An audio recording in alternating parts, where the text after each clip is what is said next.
성령 강림 후 9번째 주일입니다. 지금 예배당에는 환경 개선 공사가 한창입니다.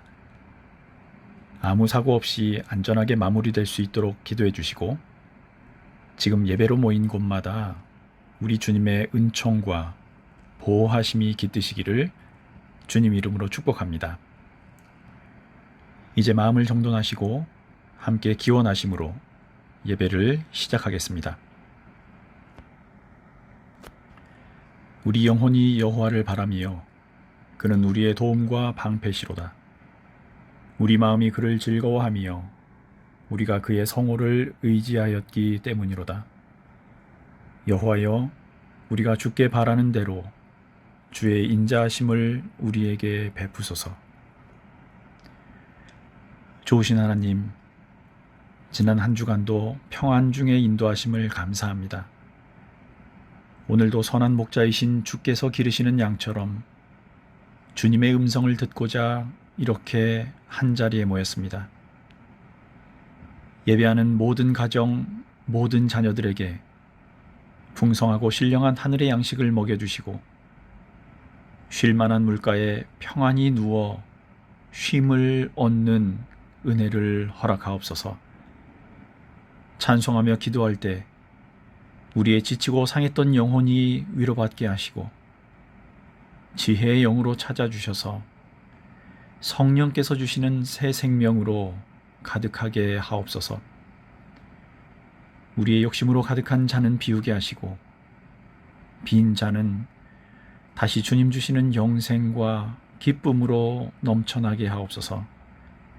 예수 그리스도 이름으로 기원합니다. 아멘. 지난 한 주간 하나님과 이웃, 나 자신에게 지은 죄들을 참회하는 시간입니다. 고백의 기도를 함께 드리며 사죄의 은총을 받는 귀한 시간이 되시기를 바랍니다. 우리 준비된 자료를 보시고 함께 기도하겠습니다.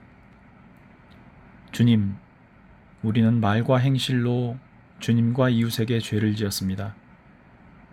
주께서 맡기신 의무를 소홀히 하기도 했습니다. 사죄와 용서의 은총을 내려주셔서 주님의 길을 우리에게 알려주시고, 모든 이들이 주님의 구원을 깨닫게 하옵소서. 우리 죄를 용서하시고 우리로 하여금 예수 그리스도 안에서 새로워지게 하옵소서. 아멘. 잠시 침묵으로 하나님께 우리 죄들을 고백합니다.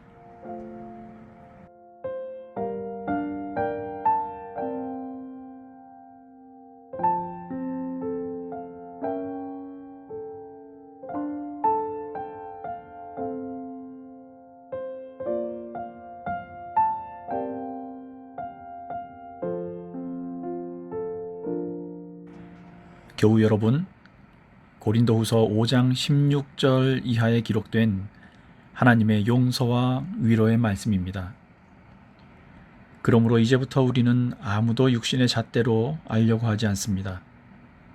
전에는 우리가 육신의 잣대로 그리스도를 알았지만 이제는 그렇지 않습니다. 누구든지 그리스도 안에 있으면 그는 새로운 피조물입니다. 옛 것은 지나갔습니다. 보십시오, 새 것이 되었습니다. 이 모든 것은 하나님에게서 났습니다. 하나님께서는 그리스도를 내세우셔서 우리를 자기와 화해하게 하시고, 또 우리에게 화해의 직분을 맡겨 주셨습니다. 예수 그리스도의 보혈과 주님 말씀 의지하여 하나님 앞에 진실한 마음으로 참여한 여러분들의 죄가 용서받았음을 선언합니다. 아멘. 찬송 1장입니다.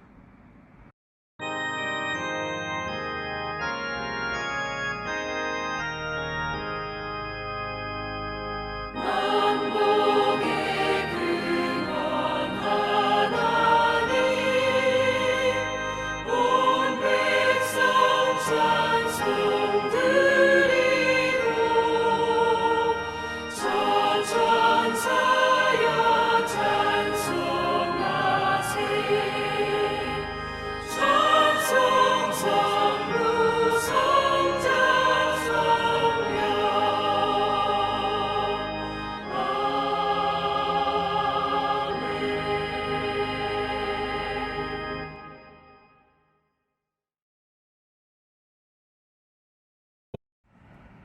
사도신경으로 신앙 고백하시겠습니다.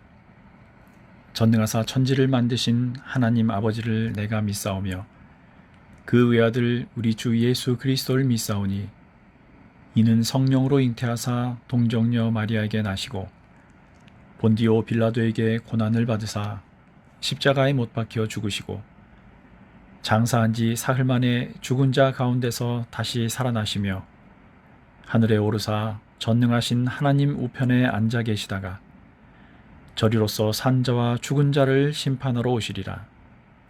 성령을 믿사오며 거룩한 공회와 성도가 서로 교통하는 것과 죄를 사하여 주시는 것과 몸이 다시 사는 것과 영원히 사는 것을 믿사옵나이다. 아멘. 성신앙독 교동문 66번 시편 50편 함께 하시겠습니다. 할렐루야. 그의 성소에서 하나님을 찬양하며 그의 능하신 행동을 찬양하며 나팔 소리로 찬양하며 소고치며 춤추어 찬양할지어다. 호흡이 있는 자마다 여호와를 찬양할지어다. 할렐루야. 찬송 412장입니다.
깊이 묻힌 보배로다.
위에서 내려오네.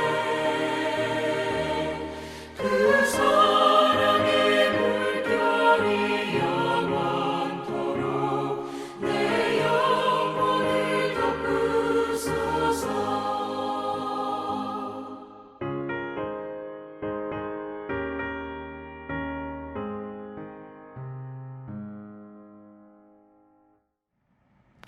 신혜영 집사님 예배 위해 기도해 주시겠습니다. 사랑의 하나님, 오늘도 주님께 예배 드릴 수 있는 귀한 시간을 허락하여 주심을 감사드립니다. 내일은 오늘보다 나아지겠지 하는 희망으로 지금까지 인내하고 왔는데 여기가 끝이 아니었나 봅니다. 그럼에도 불구하고 내일을 위한 소망을 여전히 품어볼 수 있도록 저희의 마음을 위로해 주시고 용기를 주시옵소서. 주님의 몸된 교회로서 3.1교회 할 일이 많습니다. 필요하지만 외면해온 일들이 이제 더 이상 미룰 수 없을 만큼 절박해졌습니다. 미래 세대를 위한 신앙교육과 선교가 교회 졸린 문제로까지 다가왔습니다. 더 이상 지체하지 않도록 3.1교회 성도들이 결단하고 헌신하게 하옵소서. 과거 없는 현재와 미래는 없습니다. 그러나 과거의 영광에만 매달려도 미래로 나아가기 힘듭니다. 미래는 미래를 꿈꾸고 노력하는 사람들에게 희망으로 다가올 수 있습니다. 지금까지 안일했던 신앙생활, 폐쇄적인 성도 교제, 불편하지 않을 만큼의 적당한 사랑의 실천 등 하나님 보시기에 선하지 않았던 저희 모습들을 고백합니다. 저희의 죄를 용서하여 주시옵소서. 이제 앞으로 나아가고자 합니다. 많이 힘들고 부대끼더라도 미래로 나아가기 위해 지금까지 잘못된 행동들을 과감히 버리게 하옵소서. 하나님이 중심이 되는 변화된 삶을 살아가게 하옵소서. 새로운 결단으로 늘 삶에서 예수님의 향기가 날 수 있도록 이끌어 주시옵소서. 무더위의 교회를 위해 수고하시는 모든 분들을 위해 기도드립니다. 늘 주님의 은총으로 건강하고 기쁨이 가득한 삶이 되게 하옵소서. 오늘 말씀을 전하는 목사님에게도 함께 하셔서 말씀에 힘이 있게 하시고 그 말씀이 또 한 주 무더위에 마스크를 쓰고 살아가야 하는 저희에게 위로가 되게 하옵소서. 우리 주 예수 그리스도의 이름으로 기도드립니다. 아멘.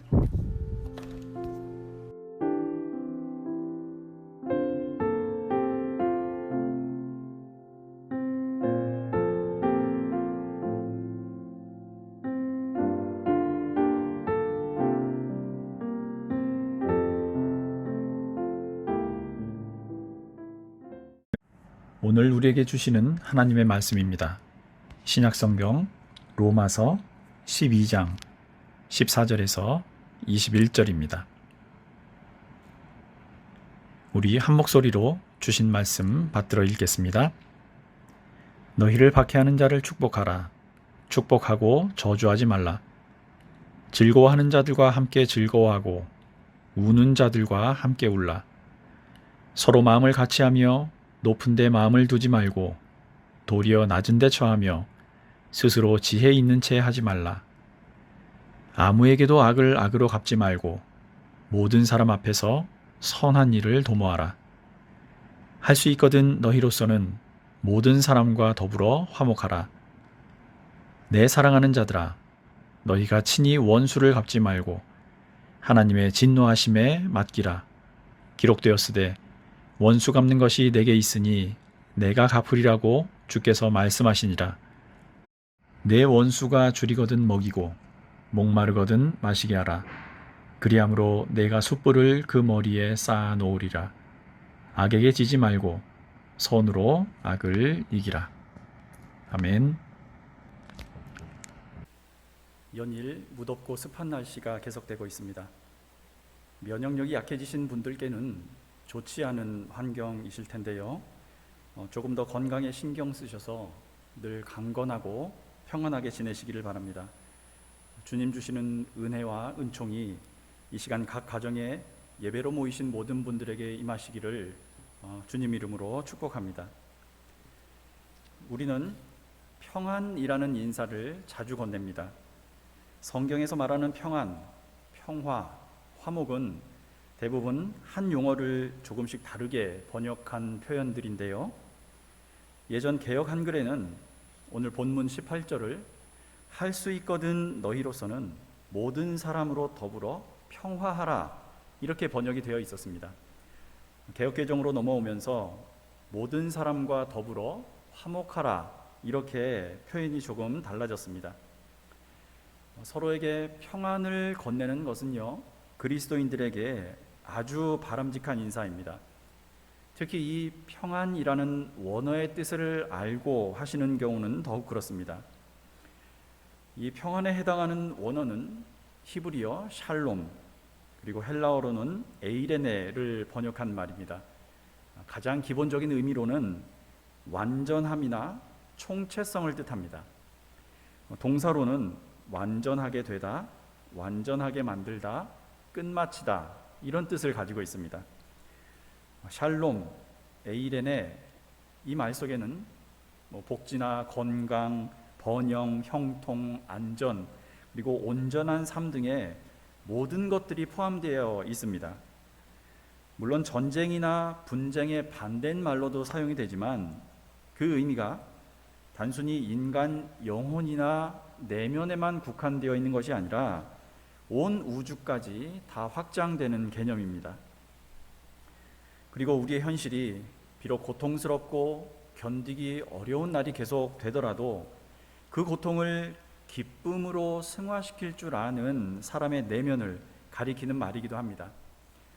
정리하자면 이 샬롬은 하나님의 선물입니다.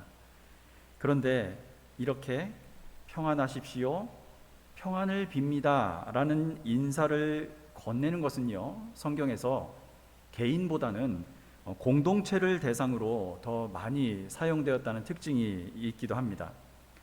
나 혼자만 잘 믿으며 평안하게 사는 것은 참 평안이 아니고 진정한 회개나 구원도 아니라는 의미이겠지요.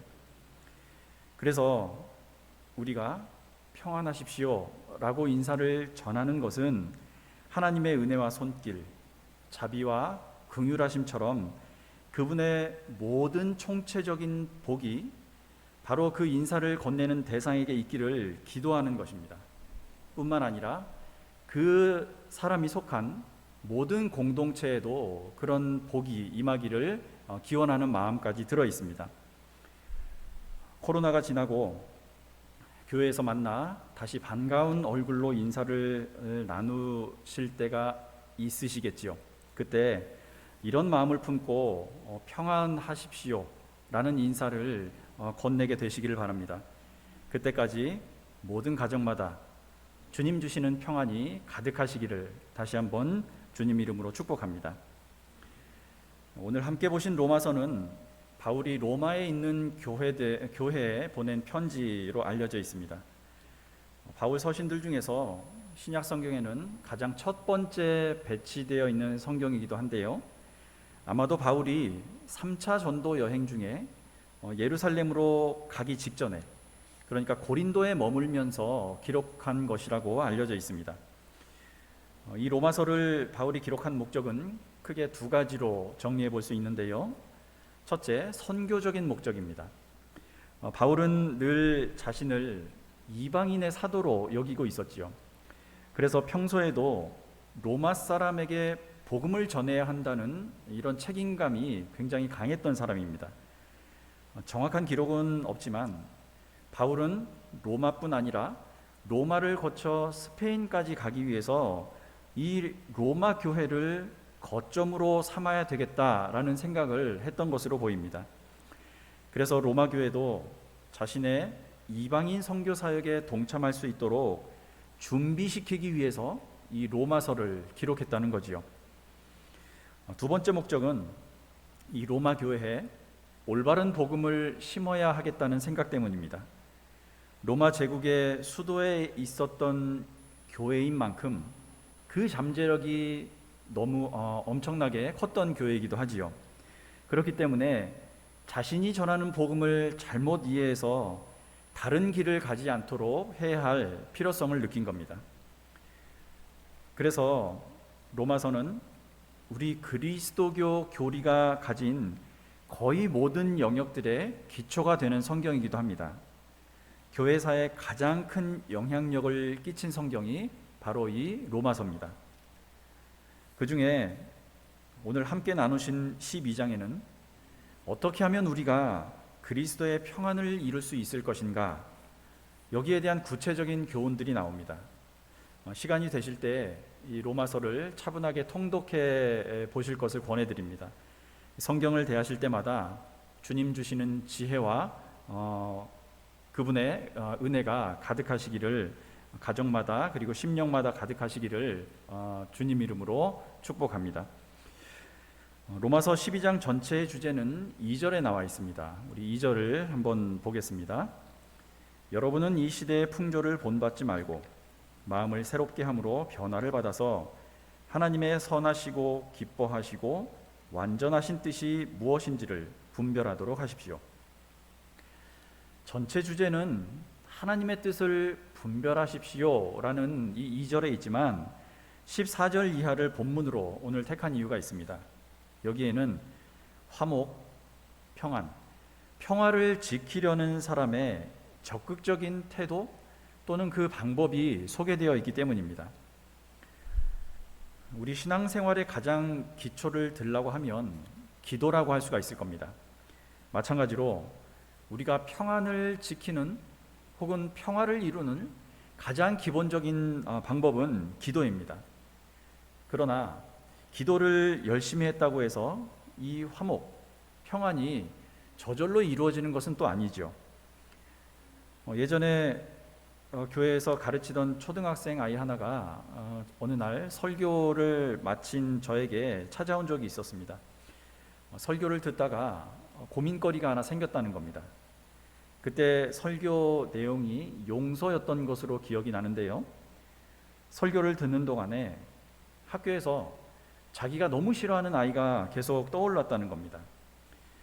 교회에 와서 용서해야 한다는 설교를 들으니 화해를 해야 되겠다는 마음까지는 들었는데 막상 그 아이 얼굴을 떠올리고 다시 그 일로 마주해야 한다는 생각을 하니까 너무나 마음이 불편하고 싫더라는 겁니다. 그러면서 그 아이가 자기에게 했던 일들을 쭉 나열하더라고요. 그러더니 어떻게 이런 애를 용서할 수가 있겠어요? 이렇게 묻는 겁니다. 그래서 친구에게 잘못한 일이 있으면 그 자리에서 빨리 가능한 서로 사과하고 푸는 것이 중요하지만 이렇게 시간이 흘러서 그것이 어려워졌을 때는 그런 마음이 들 때까지 네가 기도해야 된다, 이렇게 권면해 준 기억이 납니다. 기도하면서 어떤 것이 하나님이 주시는 생각인지 또 어떤 것이 그렇지 않은 영이 주는 생각인지를 잘 생각해서 판단하고 나면 그 이후에 남는 유일한 것은 네가 그 친구를 찾아갈 용기를 내는 일뿐이다. 나머지는 하나님께서 관계를 풀어주시든지 최소한 내가 할 일은 다 했다는 마음을 주시면서 그 마음에 평안을 허락해 주실 것이다, 이렇게 말해 주었습니다. 그리고 그 이후에는 네가 스스로를 위해서 기도할 때 또는 가족들을 위해서 기도할 때 반드시 그 친구를 떠올리면서 기도해줘라 라는 권면도 해주었습니다. 그것이 그리스도인들이 할 수 있는 선한 복수, 그의 머리에 숯불을 쌓아두는 일이라고 설명해 준 기억이 납니다. 여러분들은 7번씩 70번이라도 용서하라는 예수님의 말씀을 들었을 때 언제든 쉽게 용서해야 하겠다는 마음이 함께 드셨습니까? 용서는 절대 쉬운 일이 아니죠. 우리는 용서가 쉽다고 말하지 말아야 합니다. 용서를 하는 일, 용서를 받는 일, 이 두 가지 일 모두 기도로만 이루어지는 것이 아니라요, 반드시 우리의 노력이 같이 가야 이루어지는 일이기 때문입니다. 그럼에도 오늘 말씀에는 우리에게 괴롭힘을 주는, 또는 우리 마음을 상하게 하는 사람들을 향해서 축복을 하라고 권면해 주고 있습니다. 이것이 평안을 이루는 방법 첫 번째입니다. 우리를 괴롭히는 사람이라도 기꺼이 축복해야 한다는 권면입니다. 본문 14절을 다시 보겠습니다. 여러분을 박해하는 사람들을 축복하십시오. 축복을 하고 저주를 하지 마십시오. 이 축복하다라는 말을 조금 더 설명드리겠습니다. 헬라어로는 율로게이테라고 하는데요. 이 용어는 크게 두 가지로 설명이 됩니다. 첫째, 하나님을 대상으로 사용할 때입니다. 이때는 찬양하다, 영광을 돌리다 이런 뜻이 됩니다. 둘째로는 사람이나 다른 피조물을 대상으로 사용할 때입니다. 그러면 이때는 찬양하다, 영광을 돌리다 이런 뜻이 아니라 복을 주다라는 말입니다. 하나님께서 인간들을 향해 하시는 행위를 나타내지만 사람들 사이에도 사용할 수 있는 용어입니다. 그러면 축복하다라는 뜻이 됩니다. 본래 이 말은 히브리어 바라크라는 용어를 번역한 말인데요. 이 말의 원래 뜻이 뭐냐면 피조물에 복을 주셨던 하나님의 행위를 표현한 용어입니다. 단순히 칭찬하거나 칭송하거나 찬양하는 뜻 이상의 의미를 가지고 있는 거죠. 이 구약에서 하나님의 행위를 나타내는 이 용어, 바라크라는 용어를 똑같은 용어를 사용해서 우리에게 썼다는 것은 우리가 우리의 이웃들을 그냥 축복해 주는 게 아니라 반드시 축복해야 한다는 걸 강조하는 말이기도 합니다. 다시 14절을 한번 보십시오. 그 수준이 어느 정도입니까? 내 가족, 내 친구, 내 마음에 드는 동료들이 아니라 우리를 박해하는 사람들에게, 잘 들으셔야 됩니다. 우리를 박해하는 사람들에게 하나님께서 당신의 피조물에게 복을 주셨듯 축복을 빌라는 겁니다. 어떻게 보면 이 정도의 과중한 책임감과 무게를 우리 인간이 어떻게 감당할 수 있을까? 이런 두려움마저 느끼게 하지요. 고대 근동 지역의 법을 대표하는 표현이 있습니다. 잘 아시겠지만 눈에는 눈, 이에는 이, 소위 동태복수법입니다. 누군가 눈을 해치게 한 이가 있다면 그 사람의 눈을 똑같이 상하게 하라라는 내용입니다. 어떻게 보면 매우 잔인한 법 같지만 사실 이 법은요, 상대방이 입은 상처보다 더 심한 상처를 주면서 처벌해서는 안 된다라는 내용입니다. 눈을 상하게 한 사람에게 그보다 훨씬 그 상처를 뛰어넘는 사형을 내린다거나 이런 무분별하게 또는 과도하게 복수하지 말라는 사실은 매우 인간적인 법이라고 할 수 있습니다. 그런데 예수님께서는 여기에 한 가지 법 조항을 더 덧붙이셨지요. 원수까지라도 사랑하라는 겁니다. 마태복음 5장 43절과 45절을 제가 읽어드리겠습니다. 내 이웃을 사랑하고 내 원수를 미워하여라 하고 말한 것을 너희는 들었다. 그러나 나는 너희에게 말한다. 너희 원수를 사랑하고 너희를 박해하는 사람을 위하여 기도하여라. 그래야만 너희가 하늘에 계신 너희 아버지의 자녀가 될 것이다. 자, 평안을 이루기 위해 우리가 해야 할 첫 번째 내용을 말씀드렸습니다. 나를 박해하는 자, 얼굴조차 떠올리기 싫은 이가 있더라도 그 사람을 마치 하나님께서 만물을 창조하시고 복을 주셨던 것처럼 그 사람을 위해서 축복해라 라는 내용입니다. 자, 두 번째 방법입니다.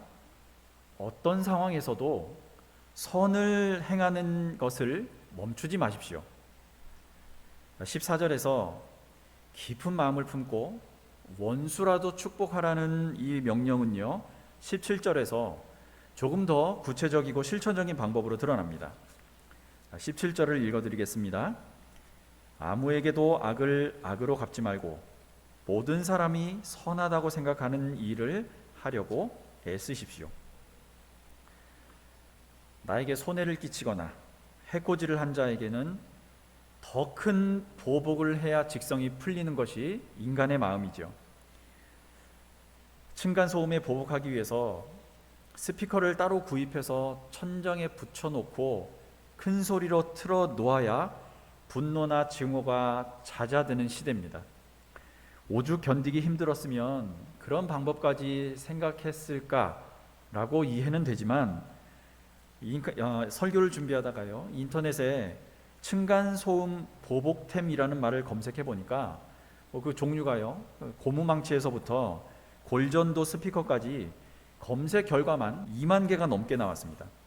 노골적으로 상품명에 층간소음 보복용 이렇게 표현한 상품들도 많았습니다. 오로지 복수하기 위한 상품이지요. 사람의 복수심을 이용해서 자신의 이익을 남기려는 사람들이 이렇게 많다는 사실은 좀 놀랍기도 했습니다.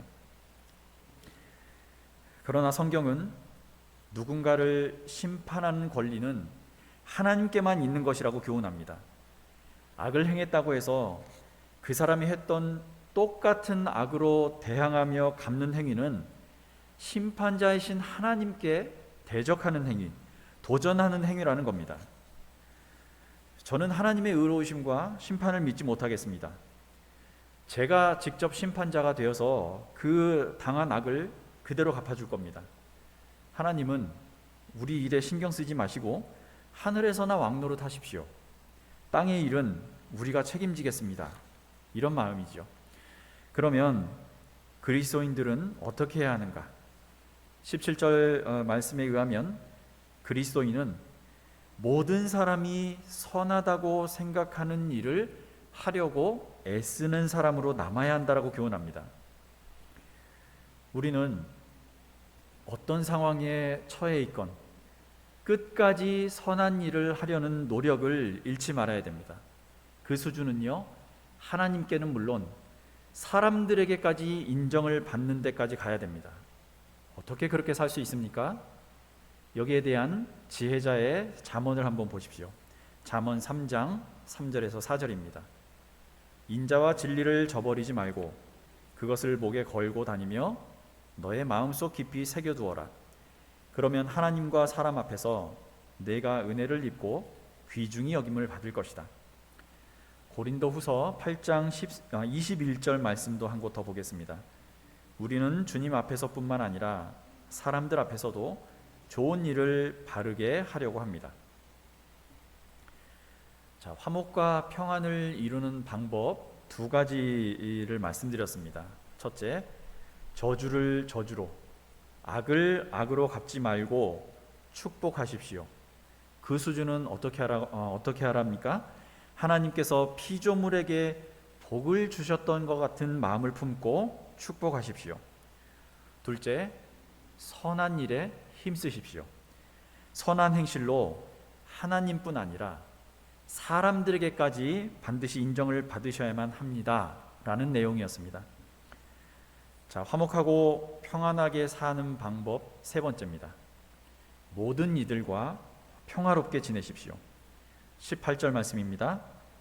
여러분 쪽에서 할 수 있는 대로 모든 사람과 더불어 화평하게 지내십시오. 자, 이 구절에서 두 가지 표현에 주목하시기 바랍니다. 첫째, 여러분 쪽에서. 둘째, 모든 사람과 더불어. 이 말씀입니다. 축복하는 일, 선한 일에 힘쓰는 일 모두 우리들 쪽에서 먼저 시작해야 한다는 겁니다. 불신자나 믿음과 인격이 덜 성숙한 사람들보다 우리 그리스도인들, 예수님을 먼저 만난 우리가 먼저 손을 내밀어야 한다는 겁니다. 할 수 있는 대로 모든 사람과 라는 말도 기억하셔야 합니다. 말 그대로 가능한 많은 사람들과 그렇게 지내라는 뜻이지요. 자, 저는 이 표현을요, 할 수 있는 대로 모든 사람과 라는 이 표현을 매우 깊은 의미로 받았습니다. 왜냐하면 훗날 우리가 모두 그분의 심판대 앞에 섰을 때 유승아, 정말 네가 그때 그 사람과 화해할 수 없었느냐? 이런 질문을 받게 될 수 있습니다. 그때 그 선택은 누구를 위한 판단이었느냐? 너를 위한 판단이냐? 나를 위한 판단이었느냐? 이런 질문입니다. 그때 우리는 가능한 많은 사람들과 화목하게 지내지 못하고 화해가 필요한 사람과 그러지 않아도 될 사람을 가려서 마음을 연 것에 대해서 핑계할 수도 없고요. 적당한 구실을 대서 피해갈 수도 없을 것입니다. 우리가 예수 그리스도께서 다시 오심을 믿는 그리스도인이라면, 그리고 그분께서 심판의 주로 오실 장래의 일에 대해서 확신하고 있는 사람들이라면 우리는 가능한 모든 사람들과 평화라는 이 명령을 고스란히 지키면서 살아야만 합니다. 혹시 그렇지 못해서 네가 정말 그때 그 사람과 화해할 수 없었느냐, 화목할 수 없었느냐, 이런 그분의 질문에 어떤 대답을 해야 할지 오늘도, 그리고 우리가 사는 순간마다 깊이 고민하며 살아야만 한다는 거지요. 화목하고 평안을 이루기 위해 해야 할 일들이 이것 말고도 너무나 많습니다. 그러나 우선 오늘 이 세 가지 방법을 로마서 12장 말씀에서 찾아보았습니다. 다시 정리해 드리겠습니다. 원수라도 축복해 주십시오. 선한 일을 그치지 마십시오. 우리가 먼저 해야 합니다.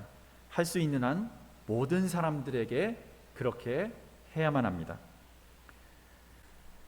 내가 쓰레기를 아무데나 버리면 누군가는 그 쓰레기를 허리 굽혀 주어야만 합니다. 화목을 이루는 일은 다른 사람들이 불필요한 수고를 하지 않게 하는 이렇게 아주 작은 일에서부터 시작할 수 있습니다. 하나님께서는 우리를 아무리 힘들어도 그분의 선을 이룰 수 있는 존재로 만들어 놓으셨습니다.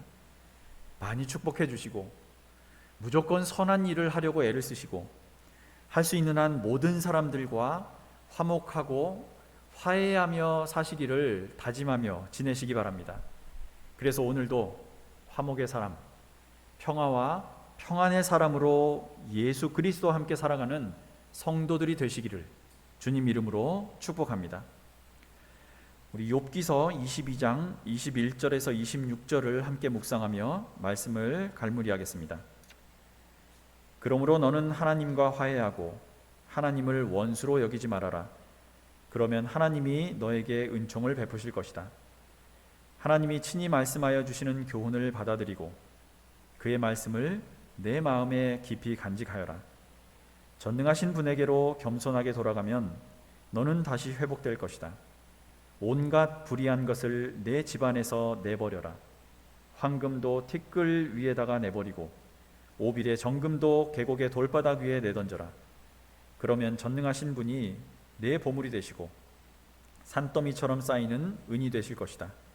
그때가 되어야 비로소 너는 전능하신 분을 진정으로 의지하게 되고 그분만이 내 기쁨의 근원이심을 알게 될 것이다. 아멘. 함께 공동기도 드리겠습니다. 주님, 화목과 평안이 멀리 있지 않습니다. 예수께서 보이신 그 사랑을 내 손과 발을 통해 작은 선함이라도 보이는 것, 살아내는 것, 이것이 화목이요 평안의 시작임을 깨닫게 하소서. 혹시 내 평안이 다른 사람의 희생으로 얻어진 것은 아닌지 늘 정직한 마음으로 돌아보게 하시고 원수라도 축복하고 선을 행하면서 할 수 있는 한 모든 사람과 화목한 평화의 성도들이 되게 하옵소서. 이 땅에 평화의 이름으로 오신 예수 그리스도 이름으로 기도합니다. 아멘. 찬송 411장입니다.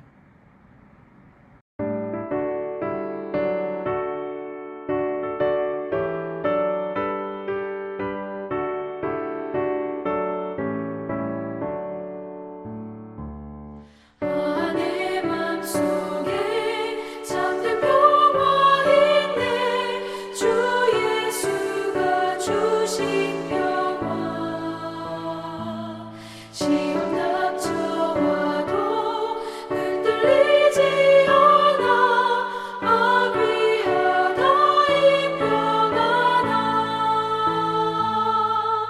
주가 항상 계셔 내 맘속에 주가 항상 계셔 기쁘다 주 나의 맘에 계셔 위로하시네 어찌 내가 주를 떠나 살까 이 귀한 평화 내가 받고 보니 내 슬픔이 사라지고 맘에 기쁨 넘쳐 주를 찬양하네 아 평화의 임금 예수 주가 항상 계셔 내 맘속에 주가 항상 계셔 기쁘다 주 나의 맘에 계셔 위로하시네 어찌 내가 주를 떠나 살까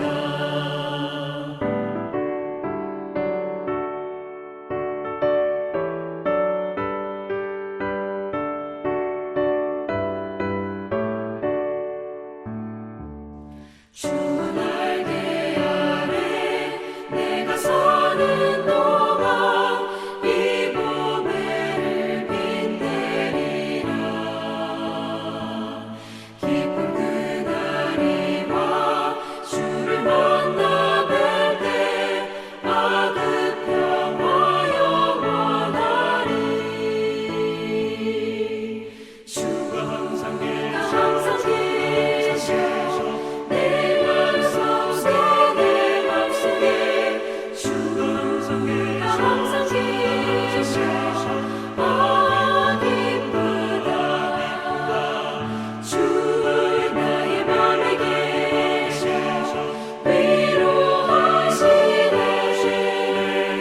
어찌 내가 주를 떠나 살까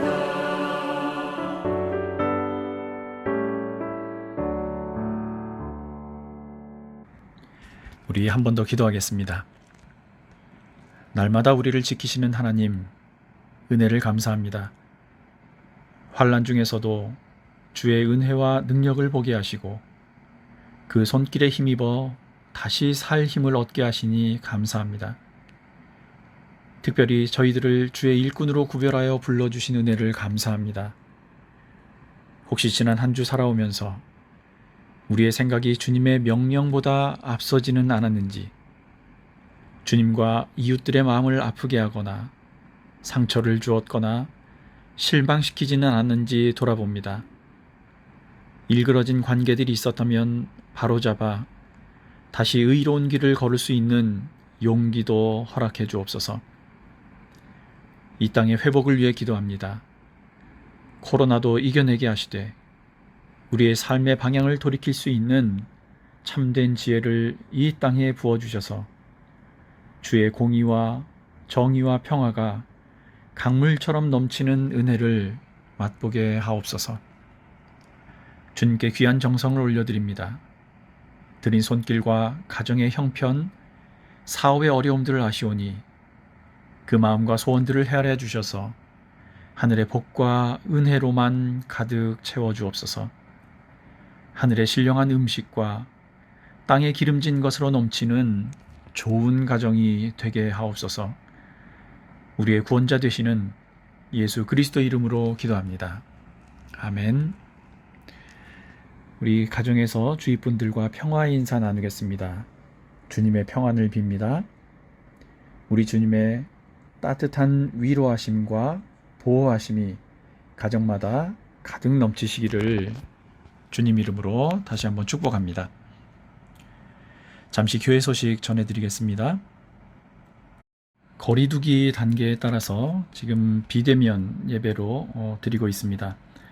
가정에서 온 가족들이 모여 함께 예배에 참여해 주시기를 바랍니다. 지금 교회 내부에 시설 개선 공사가 진행 중입니다. 음향기기도 견적을 내고 교체가 계획되어 있기 때문에 지금 예배당에서 예배를 드릴 수가 없는 상황입니다. 그래서 지금 이 예배는, 본 예배는 제가 영상으로 제작해서 지금 송출해 드리고 있습니다. 조금 불편하셨더라도 양해해 주시고 이해해 주시면 감사하겠습니다. 코로나로 인해서 사업에 어려움을 겪고 있는 분들이 있습니다. 우리 교회 환경 개선 공사 무사히 마치도록 기도해 주시면서 우리 성도들을 위해서, 그리고 이 땅에 많은 고통받는 이들을 위해서도 계속 기도해 주시길 바랍니다. 다른 광고는 주보를 참고해 주시기 바랍니다. 우리 찬송 510장 함께 드리겠습니다.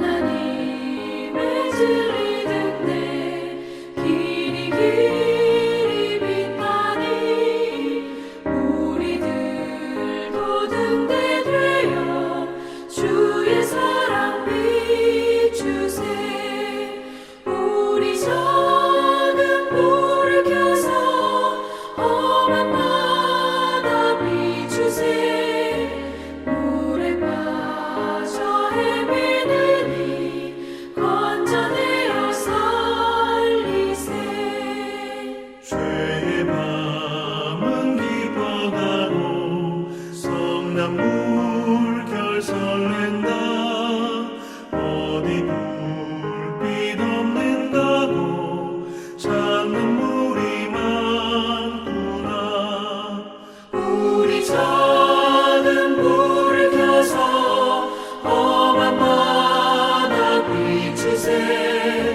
물에 빠져 헤매느니 건져내어 살리세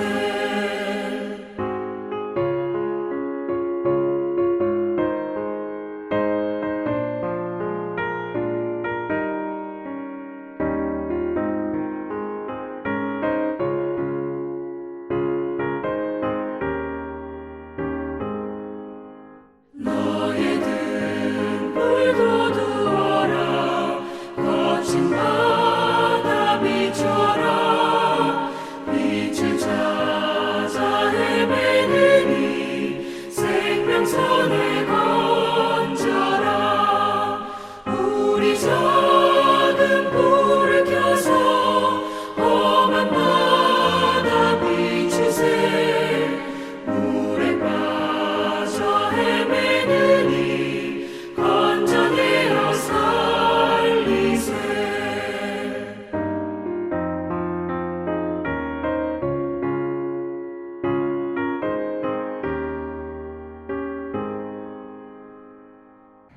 파송의 시간입니다. 사랑하는 교우 여러분, 하나님의 말씀을 받았으니 그분의 말씀대로 사십시오. 원수라도 축복하시고 힘써 선을 행하시고 할 수 있는 한 모든 이들과 평화를 이루며 사십시오. 주께서 기억하시고 갚아주실 것입니다. 베드로전서 3장 8절에서 9절입니다. 마지막으로 말합니다. 여러분은 모두 한 마음을 품으며 서로 동정하며 서로 사랑하며 자비로우며 겸손하십시오. 악을 악으로 갚거나 모욕을 모욕으로 갚지 말고 복을 빌어 주십시오. 여러분으로 하여금 복을 상속받게 하시려고 하나님께서 여러분을 부르셨습니다. 주님 닮기 원합니다. 원수라도 축복하게 하시고 끝까지 힘써 선을 행하게 하시며 모든 이들과 더불어 화목한 자녀들이 되게 하옵소서. 이를 통해 이 땅에 다시 생명과 평화의 역사가 이루어지게 하옵소서. 이제는 예수 그리스도의 은총과 하나님 아버지의 크신 사랑하심과 성령 하나님의 동행해 주시는 은혜가 평화의 일꾼으로 부름받은 이 귀한 교회에 속한 모든 주의 자녀들에게 이제로부터 영원토록 함께 하시기를 간절히 축원하옵나이다. 아멘.